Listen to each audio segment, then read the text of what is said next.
He didn't conquer Rome with a sword. He seduced it with silk, incense, and forbidden pleasures. Elagabalus, just a teenager, would become the most scandalous emperor the Roman Empire had ever seen. He didn't rule like Caesar.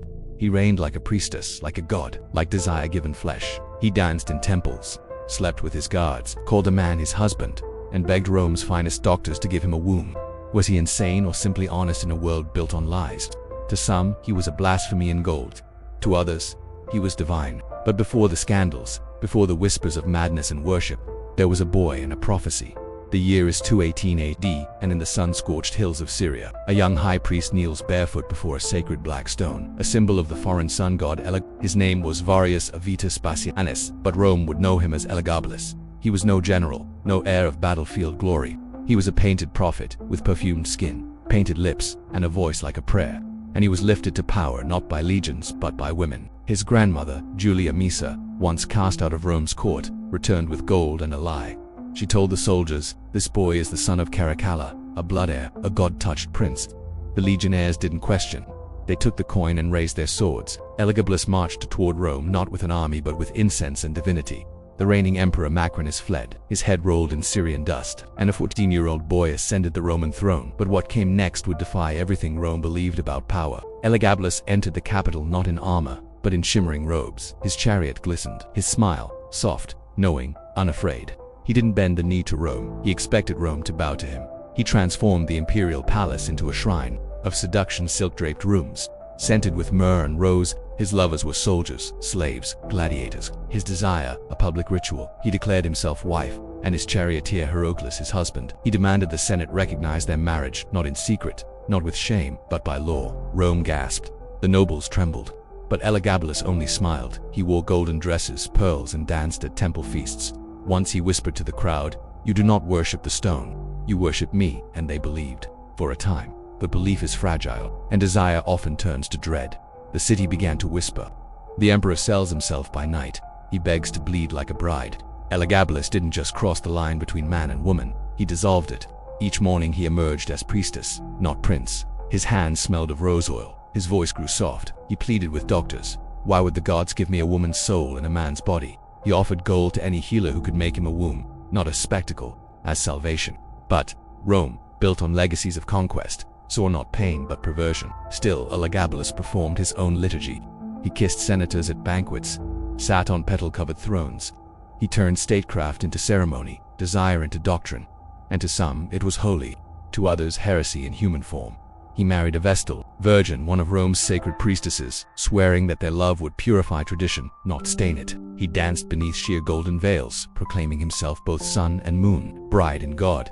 But even spectacle has its limits. The legions grumbled. Their pay was late. Their enemies grew bold. And their emperor, in their eyes, wore too much perfume and not enough armor. The nobles stopped laughing. The priests stopped chanting.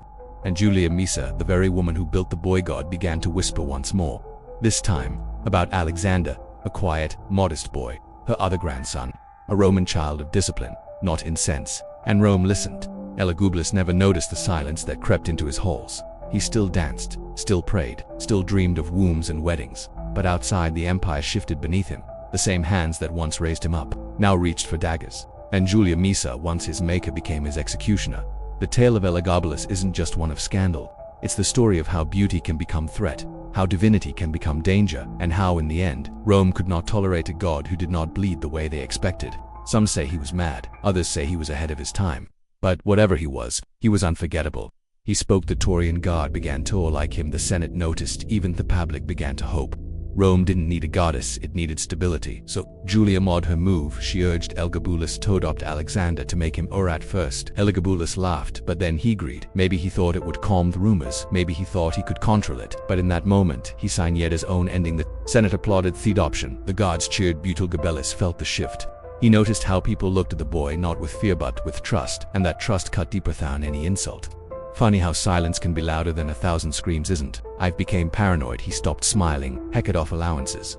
Cancelled audience, placed guards outside Alexander's chambers, but the guards weren't protecting the boy, they were watching Elagabalus in one final attempt to show power. Elagabalus brought Alexander to the temple, forced him to kneel before the sacred Blackstone towered. Above him in full ceremonial dress, but the crowd wasn't watching the god anymore. Their eyes were on the boy, quiet, steady, real. That Night Elagabalus didn't sleep, Hephaestus whispered. To himself wondered which door hid betrayal. Even family canly, he muttered. Even the sun has. In the silence of his chambers, Heavenly realized he was no longer lover, just tolerated. Then came the knock for dawn. No drums, no trumpet, just the sound of boots in the hallway. The Praetorian guard entered the palace, not as protectors but as executioners. They carried no scrolls, no judgment, just a choice: step aside and live or Elagabalus ran with his mother through corridors that once smelled of roses and wine. They hid behind a curtain, not in a throne room, but near the latrines, perfume and sewage blending. In the air, that's where the gods found him, that's where the sun god bled. There was no trial, no last words, just steel flashing through candlelight, one slice then another. Elagabalus, the self-proclaimed Edis of the empire, was dead within minutes. Mother died beside him, Zalent clinging to his robe. The gods did even blink. The body was stripped, his jewelry yanked away. His robes soaked in blood. They dragged him out of the palace like garbage down the same marble steps where rose petals once fell. Now only silence, only footsteps. The scent of incense was gone. They carried his body through Rome, not as an emperor but as a warning. People peeked from windows, some laughed, some cried. Most just watched quietly. Theoboy, they once called divine, now rattled behind a cart like a broken puppet at the edge of the Tiber River. They teed stones to his legs. One of the gods muttered something. No one really heard it then. They rolled his body into the water. No splash, no ceremony, just a soft reply and then nothing. But Rome wasn't done that afternoon. The Senate met in rare agreement. They passed a damn new memorial with total eraser of Elagabalus' name was scratched off, coins histotus shattered, his image painted over in silence. It's strange how quickly history baristos. It can't explain. The golden plates from his banquets were melted into candle holders. The sacred black stone was removed from the temple. Hidden in a dusty warehouse outside the city, in its place, a new altar was raised, not for the god but for Jupiter. Rome's old god had returned.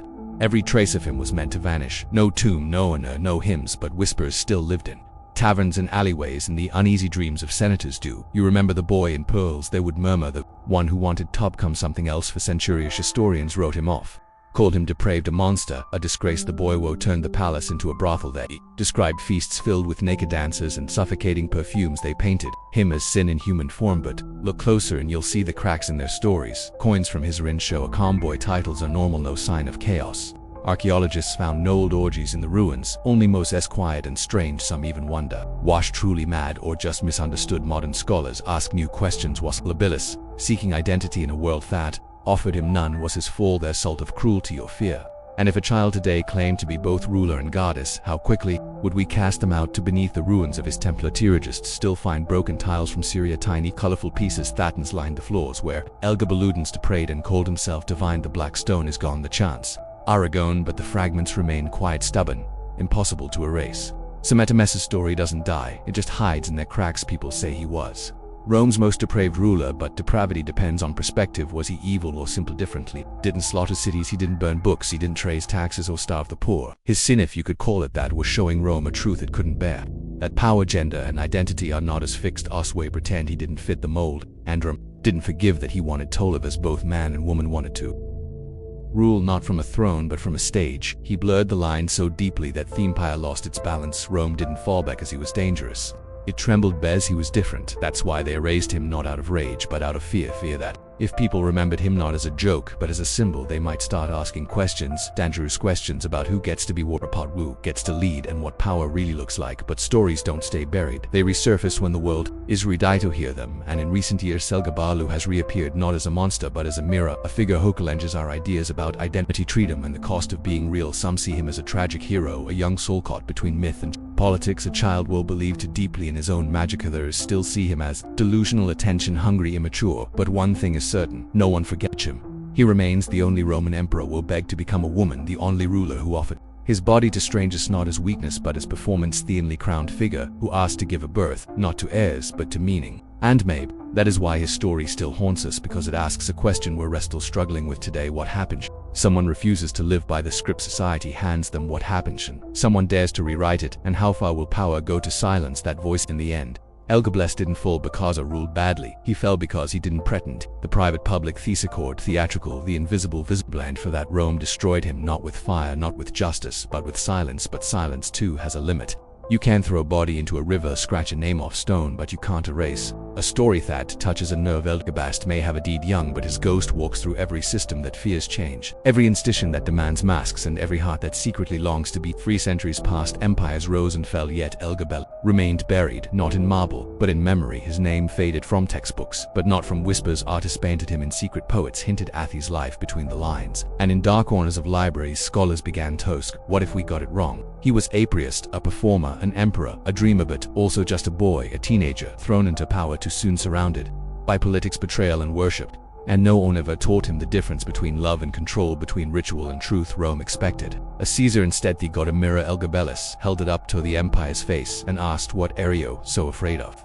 The answer weighs writhing, because when someone breaks every rule and still smiles, it forces you to question the rules themselves. And yet, through all the legends, scandals, and outrage, he never killed his enemies. He didn't conquer foreign lands or build monuments to his ego. He didn't rewrite laws to crush dissent. His rebellion was soft, drenched in perfume, but it shook the foundations of Rome more than any war. Some say he was insane, others say he was brave. The truth, he was brave. The truth, he was both, and maybe that's what makes his story so powerful, because in Elagabalus we see the messiness of being human, the parts we hide, the desires we fear, and the need to be seen exactly as we are. He didn't want a crown, he wanted connection. He didn't crave applause, he wanted to belong.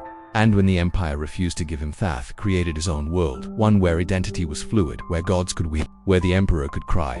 But Rome wasn't ready. It punished him for being too much, too strange, too honest. It carved him out of stone, erased him from history, and replaced him with something safer, something easier to explain, something that didn't ask hard questions. Still, he lingers in art, in memory, in the quiet rebellion of anyone who dares to be different. Elagabalus is not just a figure from the past. He's a reflection of the present, a warning, a whisper, a reminder that even empires must face the truth eventually. So the next time someone tells you to hide, to shrink, to act normal, remember the boy who wore pearls to the Senate, one who called a charioteer his band, the one who turned power into poetry and paid for it with his life. Because in the end, Elagabalus didn't just rule Rome, he challenged it.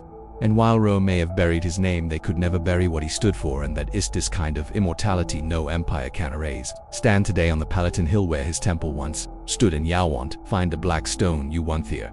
The chance you'll just feel through wind, quiet, steady, as if the past is still breathing beneath the soil, not in monuments but in memory. The tourists walk by snapping photos, most don't know his name, some never heard of him, but for those who do, there's a chill, a feeling you can't quite explain. Like Simeonians lived here, loud, bright, brave, and was wiped clean to clean his story. Dost always remember the powerful, sometimes remembers the inconvenient, ones who broke the rhythm, dared to be strange, dared to say this world is not enough for who I am. Elagabalus, of those, and deep down we know it, isn't just a footnote, he's a question that keeps echoing through time. What does it mean to rule with softness, to lead with honesty? What happens when your very existence is rebellion? Empires for those questions, that's why they silenced him. That's why they melted his face from the coins. But coins rust, statues crumble, stories though they survive.